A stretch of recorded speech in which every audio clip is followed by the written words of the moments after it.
बिस्मिल्लाहिर्रहमानिर्रहीम। अस्सलाम वालेकुम students, welcome back to my channel all about maths with Sahar. आज की वीडियो क्लास 7 के लिए है। चैप्टर 11 है lines and angles and exercise जो है वो 11 हम स्टार्ट करते हैं। क्वेश्चन इसका थर्ड है, find the value of x.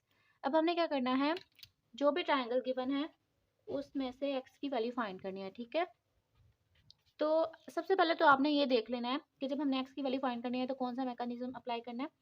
हमें ये पता होना चाहिए बेसिक चीज़ कि जब हम किसी भी ट्रायंगल के तीनों एंगल्स को ऐड करते हैं तो उसका सम किसके इक्वल होता है, ऑब्वियसली 180 के इक्वल होता है। ठीक है, तो यहाँ पे हमने लिखना है we now that the sum of angles of a triangle is 180। ठीक है, तो इतना हमने लिख लिया। अब हमें सिंपल पता है कि हमने तीनों एंगल्स को ऐड करना और 180 के इक्वल लिख देना है। तो सबसे पहले 58 डिग्री प्लस 45 प्लस एक्स। ठीक है, एक्स भी हमारे पास एक एंगल है लेकिन अननोन है तो हम उसको भी यहाँ पे लिखेंगे इज इक्वल। तीनों एंगल को मैंने ऐड कर दिया और वो किसके इक्वल होने चाहिए, 180 के। तो अब आप सिंपली क्या करोगे, जो दो वैल्यूज आपको नजर आ रही हैं एक्स के अलावा उनको आप ऐड करोगे और बाद में हम रिवर्स करके 180 में से माइनस कर देंगे। 45 और 58 को हम ऐड करते हैं तो 103 जो है वो इन दोनों का सम हो गया। इन दोनों की जगह मैंने ये लिख दिया plus x degree is equal 180 degree. अच्छा, तो अभी हमें एक्स की वैल्यू चाहिए जो कि अननोन है। इस एंगल की वैल्यू हमने फाइंड करनी है ना, तो हमारे पास एक्स्ट्रा जो है वो इस साइड पे क्या है, यहाँ पे कोई साइन नहीं तो प्लस प्लस 103। तो 103 इस साइड पे प्लस हो रहा है, इक्वालिटी की दूसरी साइड पे जाके क्या हो जाएगा, माइनस। तो मैं यहाँ पे क्या कर रही हूँ, अभी फिलहाल जो है वो 103 को इग्नोर कर रही हूँ, बाकी जो सारी वैल्यू है वो मैं एज इट इज लिख रही हूँ। ठीक है, इतना पोर्शन मैंने लिख लिया। अब इसको ट्रांसफर करना है तो इसका साइन चेंज कर दो और साथ ही से ट्रांसफर कर देते हैं। अब सिंपली क्या करेंगे, मैं इस प्लस को इग्नोर कर रही हूँ क्योंकि अगर हमारे पास फर्स्ट वैल्यू के साथ अगर कोई भी वैल्यू नहीं ना होती, कोई भी साइन नहीं होता तो वहाँ पे प्लस मौजूद होता है, इसलिए मैं इसे इग्नोर कर रही हूँ। अब 180 में से 103 को माइनस कर देंगे, 77 हमारे पास जो है वो एक्स की वैल्यू आई है। सेकेंड इसका पार्ट है, इसमें एक हमारे पास एंगल एक्स है यानी कि अननोन है और एक हमारे पास 98, एक हमारे पास 30 है। तो सिंपल हम वही चीज लिखेंगे, the sum of all angles भी आप लिख सकते हो, यहाँ पे भी आप ऑल जो है वो लिख सकते हो, all angles of a triangle is 180। तो सिंपल आप क्या करोगे, जितने भी आपको एंगल नजर आ रहे हैं आप उनको ऐड कर दोगे, एक्स प्लस 98 प्लस 30 इक्वालिटी में 180 आ जाएगा। अब सिंपल आप क्या करोगे, इन दो एंगल्स को ऐड कर दोगे। तो 98 को जब मैं 30 में ऐड करूंगी तो 8 में 0 ऐड किया तो 8 आ गया, 9 में 3 ऐड किया, 9 10 11 एंड 12, तो 1 2 28 जो है वो इन दोनों का सम आ गया।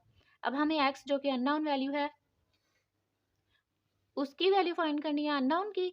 तो हम क्या करेंगे, जिसको ट्रांसफर करना है अभी फिलहाल के लिए उसको इग्नोर कर रहे हैं। जैसे x इसको इग्नोर करना है तो आप इसको इग्नोर कर दो, x इक्वल 180। मैं इसलिए ये करवाती हूँ क्योंकि कुछ बच्चे क्या करते हैं, साइन हमने इसका चेंज करना होता है जिसको ट्रांसफर करना होता है, लेकिन कर किसका देते हैं, ये जो पहले से वैल्यू मौजूद होती है, इस वजह से ये चीज़ गलत हो जाती है। तो आपने ये ध्यान से करनी है। अब इक्वालिटी की साइड पे ये प्लस है तो दूसरी साइड पे जाके क्या हो जाएगी, माइनस। अब हम सिंपली इनको माइनस कर लेते हैं, 180 में से 128 को हम माइनस करते हैं तो अभी भी 0 से 8 नहीं निकलेगा, कैरी लेंगे, यहाँ पे 7 बचा, 1 आ गया, 10 में से 8 निकाला 2 आया, 7 में से 2 निकाला तो 5 आ गया, 1 में से 1 निकाला तो 0। इसका मतलब है हमारे पास 52 ऐसी वैल्यू है जो कि अननोन का एंगल होगा। अच्छा जी, जो इसका थर्ड पार्ट है उसमें हम देख लेते हैं हमारे पास कितने एंगल है, एक एक्स मौजूद है, एक 60 है और यहाँ पे तो 2 मिसिंग है। तो आपने इस चीज़ को ध्यान से देखना है कि जब हमारे पास ऐसी वैल्यू आ जाती है कि बिल्कुल स्ट्रेट लाइन और नीचे जो है वो एक बेस में लाइन यानी कि परपेंडिकुलर लाइन आ जाए तो वहाँ पे हमेशा 90 का एंगल बनता है। आप इसको जो है वो प्रोट्रैक्टर से भी मेजर करके देख सकते हैं। तो इसको हम वैसे बोलते हैं राइट एंगल ट्राइंगल। तो राइट एंगल का मतलब भी यही होता है कि यहाँ पे 90 का एंगल एग्जिस्ट कर रहा है जो कि परपेंडिकुलर से बन रहा होता है। ठीक है, तो आपने इस चीज़ को जो है वो ध्यान से देखना है।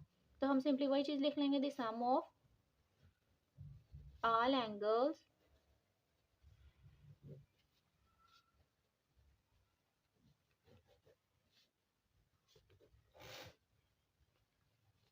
सिंपल आपने क्या करना है, x plus 90 plus 60 is equal 180। Degree भी अपने साथ में लाजमी लगानी है, तभी तो हमें पता चलता है कि ये एंगल है।